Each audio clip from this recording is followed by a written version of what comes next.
14 अक्टूबर को मध्य प्रदेश हाईकोर्ट ने राज्य मानव अधिकार आयोग को एक लॉ स्टूडेंट के मामले की जांच करने का आदेश दिया था, जिसे कथित तौर पर पुलिस हिरासत में पीटा गया।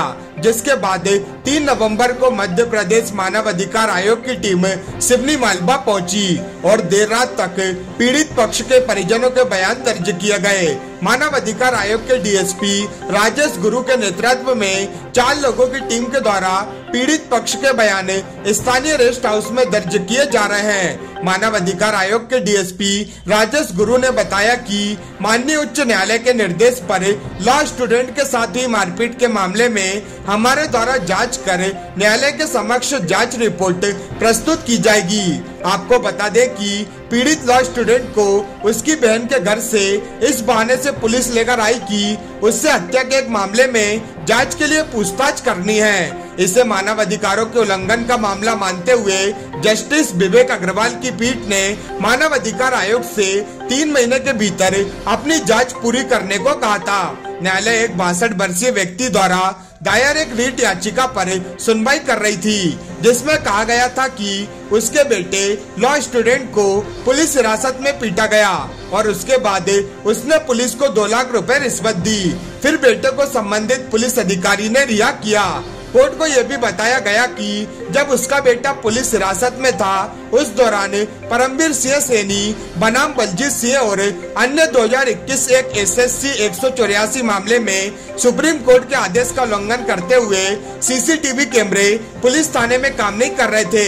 संबंधित अवधि के दौरान सीसीटीवी के काम न करने के बारे में पूछे जाने पर राज्य के वकील ने कहा कि कैमरा 25 फरवरी 2022 से काम नहीं कर रहा था। हालांकि वह 25 फरवरी 2022 को तुरंत कैमरे को ठीक करने के लिए उठाए गए कदमों को स्पष्ट नहीं कर सका और 2 मार्च 2022 तक ये ठीक क्यों नहीं किए जा सके, जिस अवधि के दौरान पुलिस अधिकारियों पर क्रूरता के गंभीर आरोप लगे हैं। ये देखते हुए कि प्रथम दृष्टया यह मानव अधिकारों के उल्लंघन का मामला है, न्यायालय ने इस प्रकार टिप्पणी की। पुलिस कर्मी संविधान और संवैधानिक मूल्यों के प्रति निष्ठा की शपथ के खिलाफ तर्कहीन व्यवहार कर रहे हैं। सीसीटीवी कैमरे का रखरखाव ठीक से नहीं किया जा रहा है ताकि पुलिस कर्मियों की ओर से की गई चूक को कवर किया जा सके और क्रूरता और रिश्वत के आरोपों को कवर किया जा सके।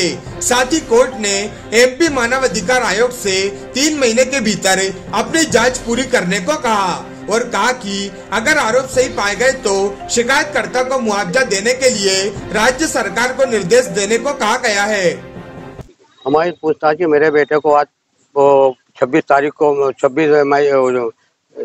26 फरवरी को मेरे बेटे को पूछताछ मारपीट की थी शिवपुर TI और ये डोपी मैडम, उसी मैंने रिपोर्ट हाई कोर्ट आप रिपोर्ट किया था, तो इसलिए जांच करने आई है। क्या पूछा गया? पूछा था गया कि भाई तुम्हारे बेटे को क्यों ले गई थी। मैंने कहा साहब ये मेरे बेटे को ना बिना रिपोर्ट बिना उसके मेरे बेटे को पूछताछ की गई और मेरे साथ बेटे के साथ इतना मारपीट की है कि बिल्कुल जिंदगी खराब कर दी, पूरे शरीर पे काला कर दिया। मेरे बेटे को बहुत मारा है और मेरे से 2 लाख रुपए लिया इनने, सब मैंने बयान में दिया है।